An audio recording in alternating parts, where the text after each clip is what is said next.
Hi everyone, welcome to Easy Math. Today in this video, we'll see class 8, topic is squares and square roots, exercise 1.4. So let us see the first, we'll see the fill in the blanks.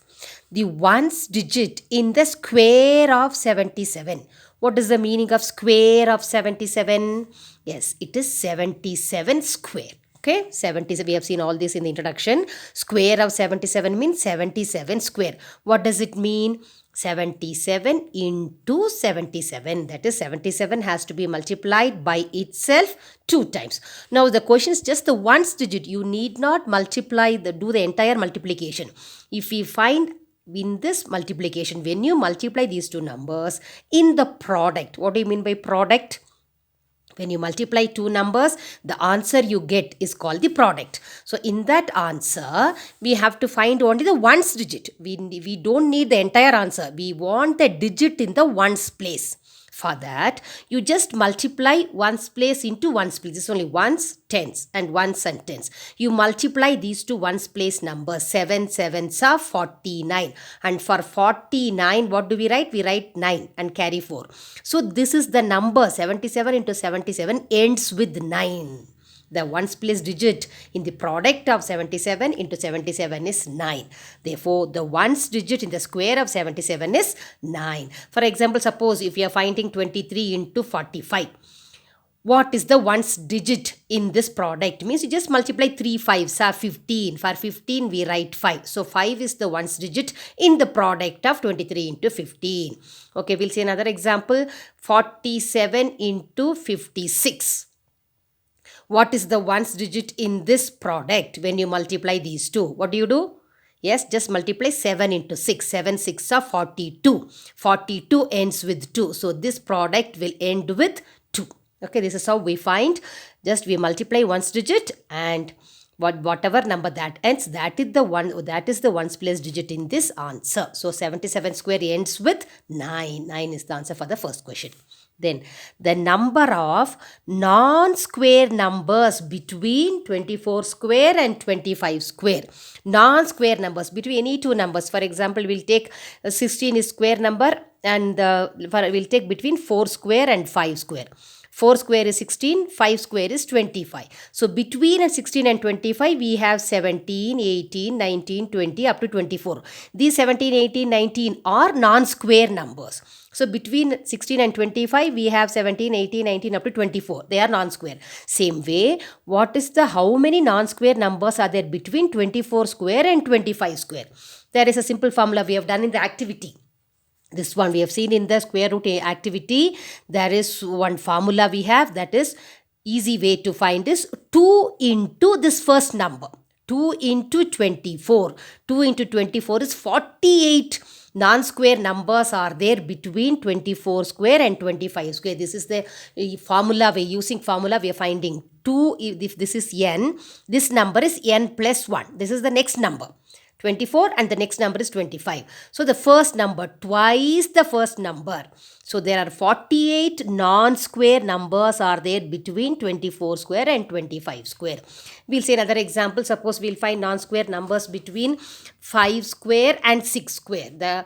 To apply the formula, these two numbers should be continuous. If it is between 5 square and 8 square, we cannot use this formula because 5 and 8 are not continuous numbers, not consecutive. This formula we can use only for the consecutive. What do you mean by consecutive? Continuous numbers. So between 5 square and 6 square, you will get how many number of non-square numbers? 2 into 5.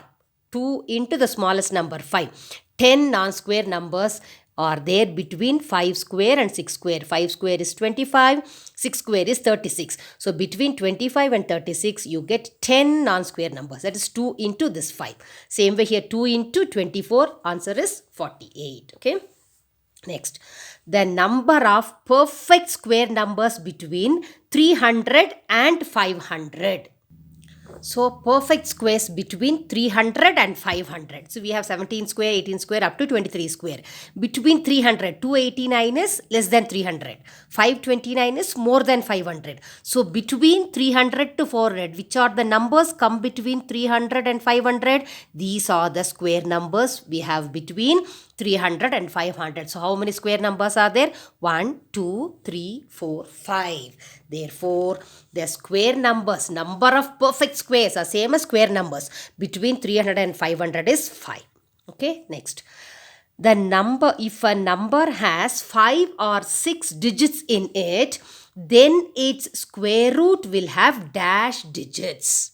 So for example, we'll take a 5-digit number. We have to check for 5-digit or 6 digits. 5-digit number. This, to find the number of digits in its square root, for example, so a square number cannot end with the 7. So we'll take it as 6 for example. Just simply I'm taking an example of 5-digit number.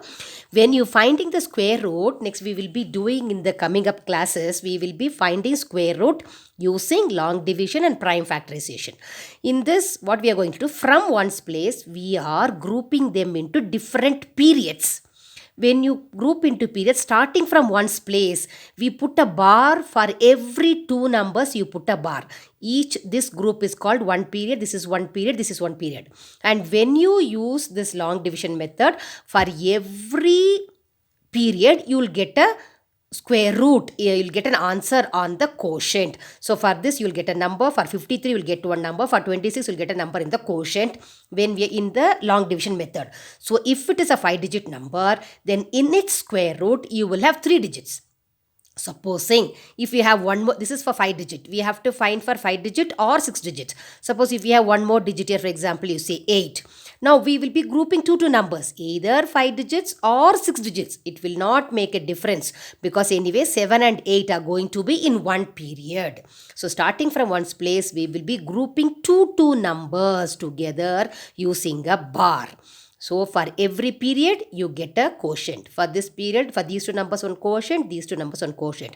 So in 6-digit number or 5-digit number, we have 3 periods. So you will have 3 digits in the quotient. So if a number is 5-digit or 6 digits, then the square root will have 3 digits. Okay. Next, the value of root of 180 lies between the integers dash and dash. So root of 180 lies between the integers dash and dash. Now let us find the perfect squares before 180 and the perfect squares after 180. Let us check that first. So before the square number before 180 is 169, 13 into 13, and this is 14 into 14. This is 13 square and this is 14 square. So root of 169 is 13 and 180 is not a perfect square. So this root of 180, it has no square root, write as it is. And root of 196 is 14. So root of 180 lies between, which are the numbers? 13 and 14. Between the integers, root of 180 lies between 13 square and 14 square. Since it is given between the integers, which are the integers? 13 and 14. So the value of root of 180 lies between 13 and 14. Okay. Now we'll move on to true or false. Now first one, when a square number ends in 6, square number means square of a number, ends in 6, its square root will have 6 in the units place. Whether it's true or false, we have to check. We'll check the square table now. Let's check the square table. These are all what numbers? Square numbers. So when the square numbers ends with 6, when the square number ends with 6, then the square root will also end with 6. That is what the statement says. If the square ends with 6, then the square root also ends with 6. We know very well square of 4 is 16 and square root of 16 is 4. So okay, here the square ends with 6. What about the square root? Does it end with 6? No, even if the square ends with 4, if a square root ends with 4, this is square root of 16. It is ending with 4, but the square ends with 6. Okay, then one more number ends with 6 here. Square ends with 6. Square root also ends with 6. The statement is true for 6 into 6, 36. But here we have one more number. Square is ending with 6, but square root ends with 4. So what do we conclude? If a square ends with 6, then the square root can end with 4 or 6. But in the book it is given it ends with only 6. So it is false. Okay. It can end with 6 or 4. Next, a square number will not have odd number of zeros at the end. What do you think about this? Square number, already we have learnt, if a square number ends with 0, then it should have even number of zeros. 100, it's a square number. Then 1, 2, 3, 4, it can have 2 zeros, 4 zeros, 6 zeros, 8 zeros. If there are only even number of zeros, it is a square number. So it's given correctly in the statement. A square number will not have odd number. Yes, it will have even number. It will not have odd number. So this statement is correct. Okay. The number of zeros in the square of 91,000 is 9. Square means what? We have to multiply 91,000 into 91,000. So when you multiply, these 3 zeros will become 6 zeros.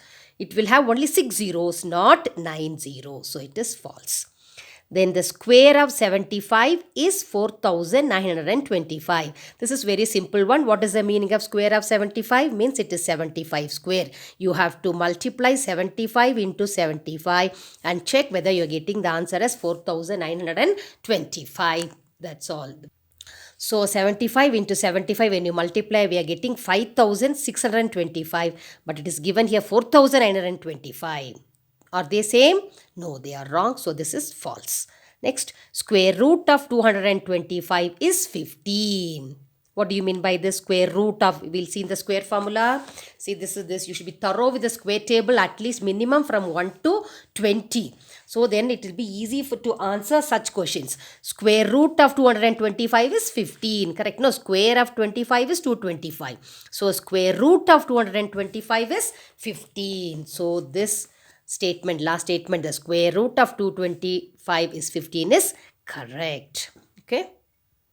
And the third one is very easy. Find the square of the following numbers. What do you mean by square? Find the square. Means multiply the number by itself. We'll take the sums one by one. First we'll take 17. Square of 17 is 17 square. That is 17 into 17. Multiply 17 2 times. 17 into 17 is 289. This is there, the square table itself. I have been repeatedly telling, you must be thorough with the square tables from 1 to 20. So 17 17s are 289. Like 1 1s are 1, 2 2s are 4, 3 3s are 9, 4 4s are 16.